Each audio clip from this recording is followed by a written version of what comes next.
Hello everybody, my name is KingStix and welcome to my Warwick Jungle guide. Warwick is an extremely amazing jungler. I've gotten to Masters this season with playing primarily Warwick. He's extremely powerful and he's definitely a jungler you should consider picking up. He has the potential to carry your games in the early, mid, and late game. He can apply a lot of pressure to your lanes, and he does have really good clears. There's really no downside to Warwick. If there's only one thing Warwick's possibly missing, it would be that he's melee and not ranged, but his kit easily makes up for that. Before we get into how to gank on Warwick and what to look for, let's get all the boring stuff out of the way. For Warwick's runes, you can get away with taking a lot of scaling since you are in the jungle and Warwick has an amazing amount of sustain in his kit. For your quints, you're going to be taking 3 attack speed. For your marks, you're going to be taking 9 flat attack damage. For your seals, you're going to be taking 9 scaling health per level. You could take armor, but overall health is way better on Warwick. And for your glyphs, you're going to take 6 scaling CDR blues and 3 scaling MR blues. If the enemy team has a lot of AP, and I mean like 3 or more strong AP characters on their team, you can go ahead and take 9 scaling MR blues. And if you don't own any scaling, you can go ahead and take flat. That works too. So for your masteries, you're going to be taking 18 in ferocity, 0 cunning, and 12 in resolve. Taking 5 points in fury, taking fresh blood, natural talent, bounty hunter, piercing thoughts, and fervor of battle. Down your resolve tree, you're going to be taking unyielding, explore, runic armor, and insight. If you like down the resolve tree, you can take fearless, but your E already does a really good job at mitigating damage, so I prefer taking insight.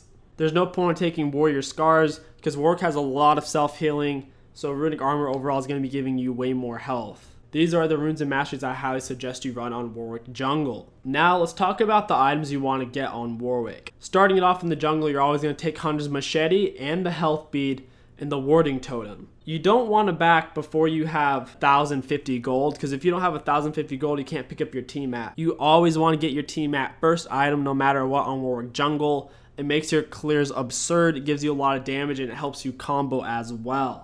So go back once you have 1050 gold. That's pretty much getting to level 4 with your camps and getting 1 kill. Once you do have enough gold, you want to go back unless there's a really easy gank and it happens to be right by you. Once you do have your team mat, you're going to want to go ahead and pick up Boots of Speed and go straight for your Cinder Hulk. Now, if you want to go Blue Smite or Red Smite, it is up to you. However, I do recommend Red Smite against high damage enemy junglers, especially when they're melee, something like Kha'Zix, Rengar, because Red Smite doesn't actually slow them down. But since they're melee and they're going to be fighting you, Red Smite's going to be good against them. And they're high damage, so you'll be taking less damage against them. And you can also see them when you smite them. Taking Blue Smite is overall better whenever your laners lack a lot of CC and you need to just get in there and gank them really hard. Also, Blue Smite is better if you're playing against a ranged jungler like Nidalee or Graves and you need to slow him down to stay on him. That's also a better option to take it. So overall, these are going to be your 3 core items. Of course, rushing Tiamat. If you're being a god and the enemy jungler is AD, sometimes I will go Tiamat straight into Ninja Tabbies and then get my Cinder Hulk, because Ninja Tabbies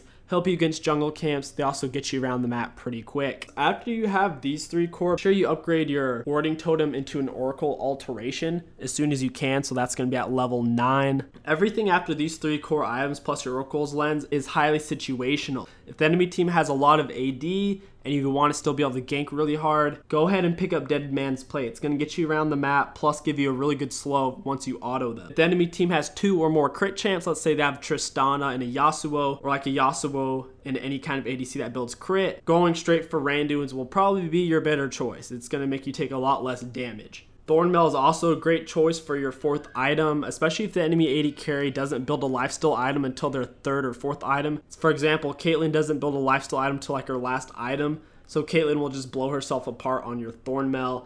I don't typically like to rush Spirit Visage for my 4th item on Warwick. However, I will do it if the enemy team has 3 or more AP on their team. These are the other situational items. I don't really want to touch on all of them. However, I will say Gargoyle Stoneplate is an item I've been building a lot more lately, and it is really, really good, especially late game. If you don't have this item, like full item late game, then that's bad. You really want to get this for your 5th or 6th item typically. It makes you take a lot less damage. Gargoyle Stoneplate plus your E makes you basically invincible in a team fight. And that's going to cover it for Warwick's items. Now, Warwick's summoner spells, you're just going to want to take Smite and Flash. You really need the Flash for mobility, plus you can set up flashy plays with your Q which is very nice. Taking Ghost on Warwick is utterly useless. And of course, since you're jungling, you do have to take Smite. Warwick's leveling order is very simple. If you get a leash from your bot lane, start with your W. If you're doing a buff by yourself, it's best to start with Q. At level 3, you're always going to want to take your E. That way you can have the option to gank. Overall though, you want to max your W first, Q second, and E last. And of course, taking points in your ultimate whenever you can. Warwick's early jungle route is very simple. If you're on blue side, which is the bottom of the minimap, what you're going to want to do is ask your bot lane to watch your red buff and ward it at 140. Now you're going to go into the bushes in the middle river on the left side of the map, wait till around the 130, 134 mark, and then you're going to walk up to their red buff and solo take it. Make sure you start your Q because you're really going to need it to solo the buff quickly. You can choose to use your smite on it or not. I usually like to save my smite unless the enemy jungler's coming on me right then. I only really use my smite if I have to on the first buff. While you're taking the red buff, at the end of it, make sure you ward the edge of the bush. That way, when the enemy jungler comes that way, you'll be able to see them. This will allow you to either do a full clear or a half clear. If you see them not run to their gromps or top lane, you know they're going to your red buff or to that area. So at that point, you're going to go straight from taking their red to your red and defending it and taking it. Otherwise, if you see them go towards gromps, you can just do your blue buff, gromp, wolves, raids, and then just take your red buff. On Warwick, you typically want to gank around level 3. Level 3 is a really strong power spike for Warwick. You have everything in your kit that you need to get a kill. If there's not a gankable lane, if all of your lanes have pushed in your enemies, focus on counter jungling and farming up till you're level 6, because when you're level 6, you can really make some plays. If you are on purple side of the map, I highly suggest you getting a leash from your bot lane on blue buff and then doing your gromp, of course smiting your gromp, and then working your way up through your wolves, then to your red and ganking. Warwick's ganks are very simple. Try to come in behind the enemy. Just simply walk up to them, start auto attacking, and then when you think they're about to flash, Q and E. You want to Q through them. As they flash, your Q will take you with them. And then you want to be able to use your E to fear them back towards your teammate. Once you get Tiamat, you can start doing more combos. Your combos are pretty much just auto attack, Q, Tiamat. You never want to Tiamat first because Tiamat has more range than your auto attack. So right as they're getting outside of your auto attack range, you want to Q because your Q has more range than your auto. So auto, Q, auto, and then right as they're getting out of range, you Tiamat. Think of the Tiamat as more of an execution. Warwick has a lot of dragon taking potential since he has so much sustain and damage. If possible, focus down bot and mid lane so you can easily secure dragons for your team. Whenever you are level 6, try to focus on ganking whenever your ultimate is up. If your ultimate's up and you're not looking for a gank, you're not playing Warwick correctly. Whenever you are using Warwick's ultimate, think of it as a black shield and a dash. If an enemy throws a CC at you, let's say a Tristana ult, as you're ulting in midair, you're invulnerable to everything. You're invulnerable to every CC in League of Legends.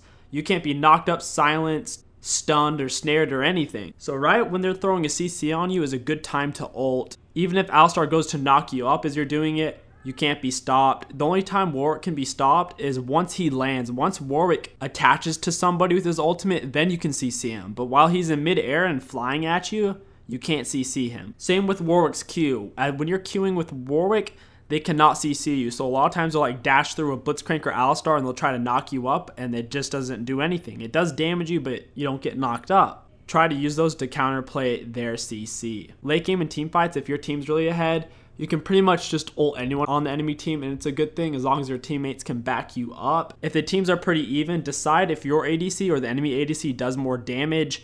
If your ADC does more damage, focus on peeling. If the enemy ADC does more damage, focus on zoning them out of the fight without dying. Ultimately though, looking for picks on Warwick is a lot better late game since you have a huge speed boost and a really good ultimate. Try to look for picks. It can be a little bit difficult knowing how to 5v5 on Warwick late game. If you'd like to learn how, you can check out my channel. I have a guide on team fighting as tanks, specifically on Warwick. I'll leave a link to that video down in the description below. In general on Warwick, you want to try to make plays. Once you're level 3, you need to try to be ganking lanes. If there's nothing to gank, Get to level 6 and then try to gank lanes, get team out as fast as you can, get your boots, Cinder Hulk, and you'll be making plays. And that's going to conclude this video. I really hope this guide helps you guys out. If it does, don't forget to comment, like, and subscribe. My name is KingStix. Thank you guys so much for watching. And if you want to see any more Warwick content or really good jungle tips and jungle guide content especially, check out my other videos. I have a lot of good stuff. Thank you guys for watching. My name is KingStix, and I'll see you next video.